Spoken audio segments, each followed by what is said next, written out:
Your eyes are about to burst. Not metaphorically, literally. You're hanging upside down at 200 miles per hour. Blood flooding your face, your lower eyelid creeping up over your pupil until all you see is red. That is redout. And it is one of the milder things that happen when you throw a plane sideways through the sky. In the next 6 minutes, you're going to understand what aerobatics actually feels like. Not the textbook version. Version where physics becomes personal, where your body fights you, and where one wrong input means you do not walk away. September 1904. The Wright brothers had been flying for less than a year when they did something that shocked European pilots. They banked the airplane. Europeans wanted to fly flat, like driving a car. The Wrights rolled the entire machine, twisting the wings themselves. Wing warping. That single idea unlocked everything that came next. By 1913, pilots went further. French pilot Adolphe Pagoude flew upside down. Days later, Russian pilot Petr Nestorov flew the first loop. No data, no G-force research, just wood fabric and a theory that the wings would not rip off. Then came Lincoln Beechey, the man who owned the sky. He dove straight at the ground, sometimes controlling the plane with his knees. He raced a train, won, then landed on top of it while it was moving. Ow. These were not stunts. They were experiments conducted inches from death. World War I turned these experiments into survival skills. If you could outmaneuver the other pilot, you lived. If not, you died.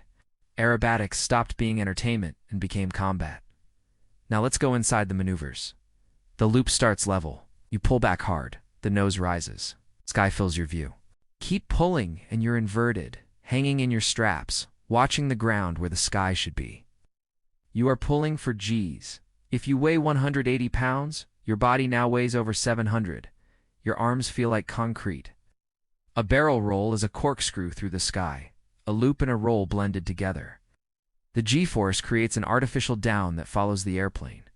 Bob Hoover once poured iced tea during a barrel roll. Did not spill. An aileron roll is pure rotation. You pitch up, push the stick sideways, and the plane spins like a rotisserie. You pass through 0G, your stomach floats. Anything not strapped down lifts into the air. The hammerhead breaks people's intuition. You pull straight up until the airplane nearly stops. Then you kick the rudder, and the plane pivots on its tail, flipping 180 degrees and pointing straight down. The wind howls. Snap rolls are violent. You stall one wing on purpose, and the plane whips around faster than your brain can process. Spins are worse. Both wings stall. The plane falls while rotating in every direction. Cover wrong, and the ground fills the windshield. All of this punishes the human body. At rest, you feel 1G in aerobatics. You pull 4, 5, sometimes 6. Blood drains from your brain. Vision narrows, then grays out. Push harder and you black out completely. Fighter pilots wear G-suits to squeeze blood back upward. Aerobatic pilots rely on muscle tension and breathing. After a short routine, they are soaked in sweat. Negative Gs are worse. Blood rushes to your head. Your face turns red. Blood vessels in your eyes swell. Your eyelid rises and you see red through it. Most pilots can tolerate far less negative G than positive. In 1927, Jimmy Doolittle studied G-forces at MIT. During a high G spiral, his vision went completely black.